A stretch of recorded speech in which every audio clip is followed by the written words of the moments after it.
अति सुंदर आपण शरीर हेले इनी घंचा दुर्गमान्य इत अस्त्र एकाकी काहकी देहरे गोसावस्त्र मस्तकरे जटाभार कांधारे पुरी धनुषर ए जपक काहीकी प्रमाण करूछ अति शीघ्र प्रति प्रकाश कर ताहिले सुन सुंदरी पितांकर सत्य निमंते आम्हे दिने गति प्राणी बन कोई माता कोई पिता दशरथ को कपटरे सत्य कराई प्रभु रामचंद्र को 14 वर्ष काल पर्यंत यही वन घर को पठाई अयोध्यार राजपुत्र हेले कि सुख सुंदरी अयोध्यारे पिंधुथिलु आमे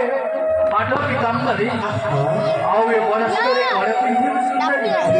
यही कसावस्त्र को परीक्षण करी केमते 14 वर्ष काल करिब सेई दिन को आमे अपेक्षा ताहिले सुंदरी जो उल्लास से आसियछ धाई ताहा पक्षरे असंभव कहीं सुंदरी कहीं भाई अरे उर्मिला परिपत्र खाऊ खाऊ मो तते ग्रहण करी सुंदरी ना मो केवल मो भाई भौजन का सेवा चली आसी सुंदरी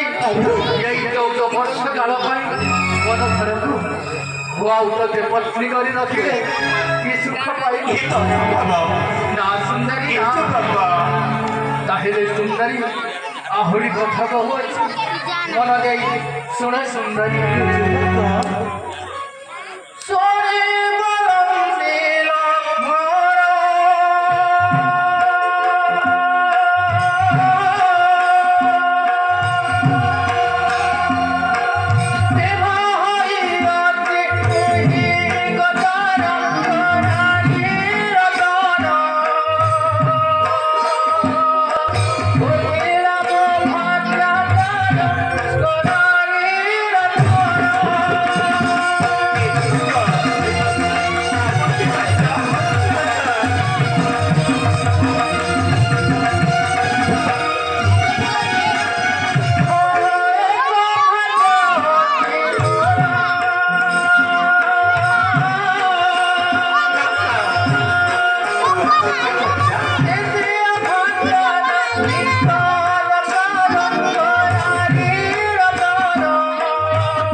ଅମଳ ଫୁଟିବ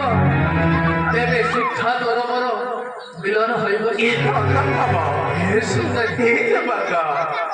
तो परी नारी आओगे नाहिनी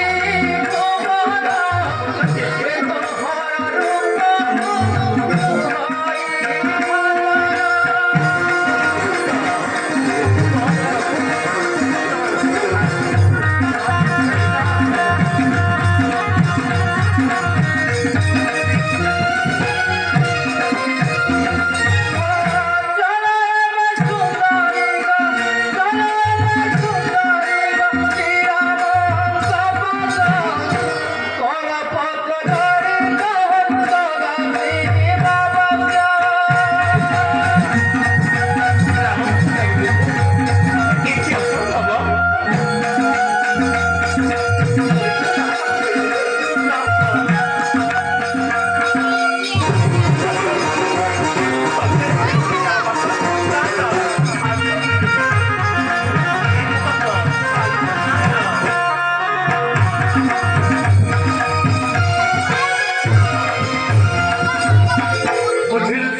प्रभु रामचंद्र पाख मोठारे प्रेम भिक्षा कले केबे संभव सुंदर ना सुंदरी ना चली जाती प्रभु रामचंद्र अरे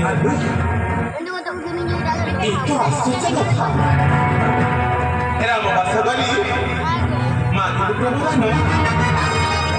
राम बंधुरा भाई लक्ष्मण